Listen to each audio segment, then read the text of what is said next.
Refinancing স্কিমের ব্যাপারে আমি বলবো যে এখানে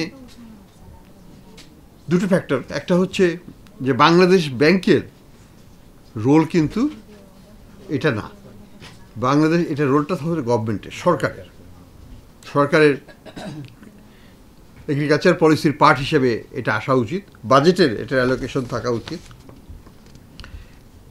এটা বাংলাদেশ ব্যাংকের ব্যালেন্স শিটে এইসব জিনিস দেওয়াটা এটা আন্তর্জাতিক নীতিমালার সাথে সাংঘর্ষিক, এবং আমাদের সাথে আইএমএফের একটা প্রোগ্রাম আছে যেটার কারণে আমাদের কিছু লিমিটেশনস তারা সঙ্গত কারণে দিয়েছে, এটা আমি অমত নই এটার সাথে, যে আমাদের রিফাইন্যান্সিং স্কিমগুলো স্কোপ কমিয়ে আনতে। বাংলাদেশ ব্যাংক লেট রিফাইন্যান্সিং, সরকার যদি দিতে চায় উইদিন দ্য বাজেট রেখে তারা যত ইচ্ছা রিফাইন্যান্সিং করবে, সেটাতে কোনো আপত্তি কিছু নেই, যত ইচ্ছা সাবসিডি দিবে সেটা আপত্তি নেই, কোনো অসুবিধা নেই। Bangladesh bank can manage it on behalf of the government, কিন্তু বাংলাদেশ ব্যাংক টাকা ছাপিয়ে রিফাইন্যান্সিং স্কিমটা এটাকে তারা ডিসকারেজ করছে, এবং এটার সাথে আমিও একমত।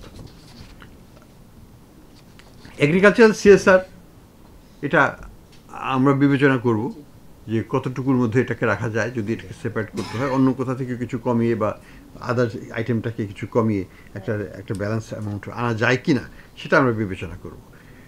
কৃষি বিমার নিয়ে আমি খুব একটা উৎসাহী নাই, কারণ আমাদের আসল বিমাই চলছে না।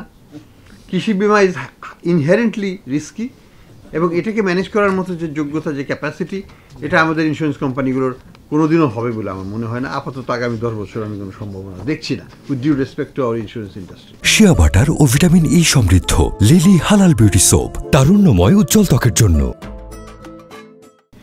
কাজে এটা নিয়ে আমি কিছু বলবো না, যদি তারা করতে পারে দে আর মোস্ট ওয়েলকাম, বাট আমি খুব একটা এখানে ভবিষ্যৎ দেখছি না।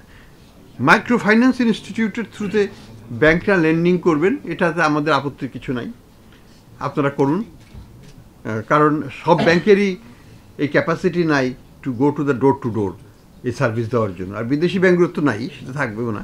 তো কাজে এটাকে আপনারা করেন, কিন্তু আপনারা চেষ্টা করেন আরও এটাকে পরিমাণটাকে বাড়িয়ে কীভাবে অ্যাক্সেস টু ক্রেডিটটাকে বাড়াতে পারেন এগ্রিকালচার সেক্টরের জন্য, সেই লাইনে চেষ্টা করা।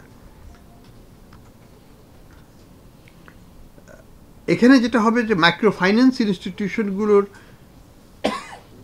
ক্রেডিট রেটিং থাকতে হবে, অর্থাৎ দে মাস্ট, যারা নিচে টাকা তারা যেন 100% কমপ্লায়েন্ট হয়। হ্যাঁ, এটা করা সহজ, এবং এটা আপনারা অবশ্যই করতে হবে। এইখানে কোনো রিল্যাক্সেশন করা যাবে না, অর্থাৎ তারা 100 কোটি টাকা নিয়েছে, 100 কোটি টাকা বুঝিয়ে দিতে হবে, যেটুকু সুদ দিতে হবে সেটুকু সহ, বাকিটা তাদের ঘাড়ে, তারা লাভ করলে লাভ করবে, সব রাখবে, কিন্তু ব্যাংকের টাকাটা যেন তাদেরকে বুঝিয়ে দিতে। এবং কোনো ধরনের ফেলিওর হলে দ্যাট শুড বি রিপোর্টেড সিআইবিতে, ওই ইনস্টিটিউশনের সিআইবি রিপোর্ট থাকতে হবে, সেটাকে রিপোর্ট করতে হবে।